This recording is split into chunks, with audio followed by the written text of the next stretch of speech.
नमस्ते बच्चों। आज हम 14वां पाठ हमारे उपयोगी पदार्थ इसके स्वाध्याय को देखेंगे। तो पहला प्रश्न है इसमें, रिक्त स्थानों की पूर्ति करिए। तो देखते हैं प्रश्न क्या है।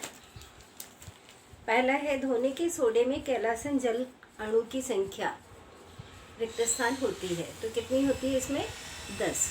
उत्तर यहाँ पे लिख दिए हैं, यहाँ से देख के आप लिख लेंगे। आ है बेकिंग सोडे का रासायनिक नाम, रिक्त स्थान है। तो बेकिंग सोडे को हम क्या कहते हैं? सोडियम बाइकार्बोनेट, वो यहाँ लिख दिया मैंने।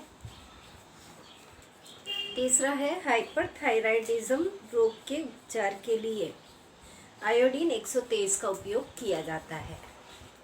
तो लिखा है बच्चों यहाँ पे आयोडीन 123। चौथा है, टेफ्लॉन का रासायनिक नाम। तो इस टेफ्लॉन का रासायनिक नाम होता है पॉलीटेट्राफ्लोरोइथिलीन। सभी उत्तर मैंने यहाँ लिख दिए, आप यहाँ से देख के लिख लेंगे। फिर दूसरा प्रश्न है, उचित जोड़ियाँ मिलाइए। तो इसके भी उत्तर मैंने यहाँ लिख दिए हैं। पहला प्रश्न है, संतृप्त ब्राइन। तो संतृप्त ब्राइन का उत्तर है नमक का कैलासन। दूसरा है, संगलित नमक। तो उसका उत्तर है सोडियम धातु मुक्त। और तीसरा है CaOCl2 यानी रंग का ऑक्सीकरण।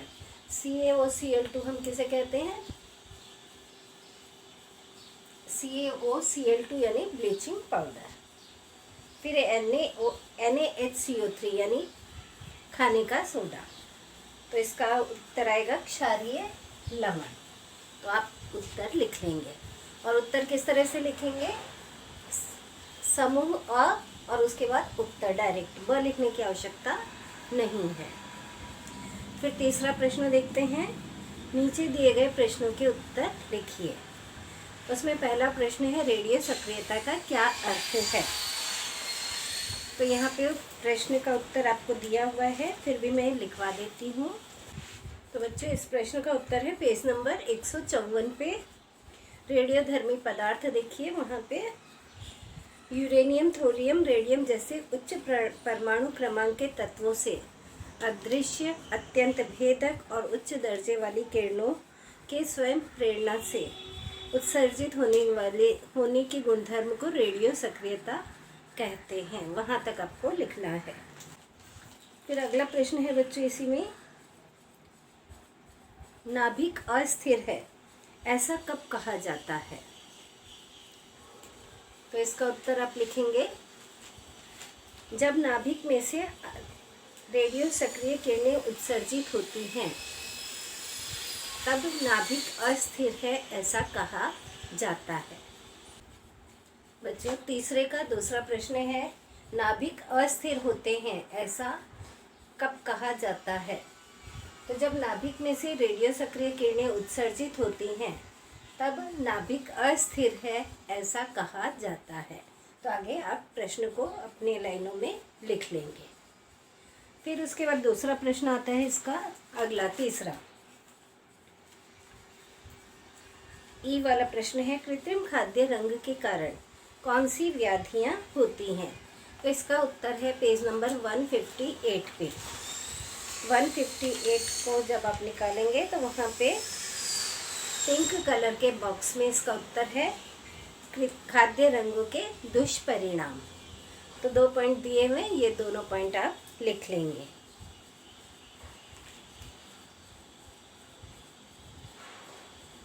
फिर इसका बड़ी ई वाला प्रश्न बच्चों, ये पोर्शन से हट गया तो इसका उत्तर नहीं लिखना है। ऊ प्रश्न है, टेफ्लॉन की गुणधर्म लिखिए। तो पेज नंबर 160 पे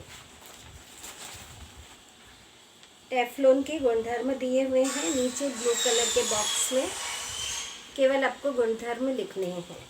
तो 4 पॉइंट हैं, ये चारों पॉइंट आप लिख लेंगे। अगला प्रश्न है, पर्यावरण पूरक रंग पंचमी मनाने के लिए कौन से प्रकार के रंगों का उपयोग करेंगे और क्यों?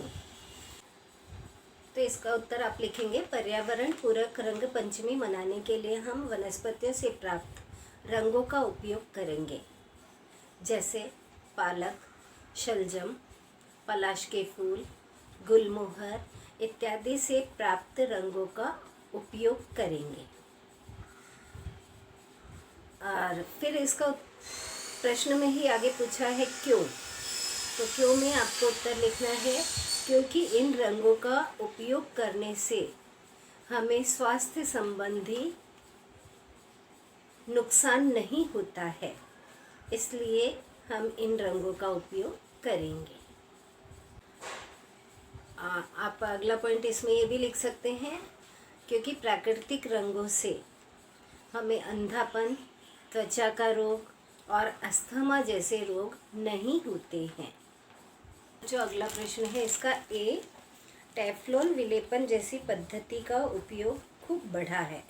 तो इसका उत्तर आपकी बुक में दिया है पेज नंबर 160 पे। एक पेज पहले खोलेंगे, ब्लू कलर का उसमें बॉक्स है और इसमें आपने जो गुणधर्म लिखे हैं टेफ्लॉन के गुणधर्म, तो टेफ्लॉन के गुणधर्म लिख करके और फिर आप लिखेंगे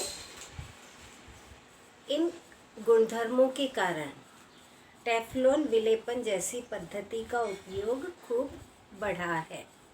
यानी चारों पॉइंट लिख करके आप प्रश्न को लिखेंगे, इन गुणधर्मों के कारण ऐसा लिख करके। तो बच्चों आज के लिए इतना ही, धन्यवाद।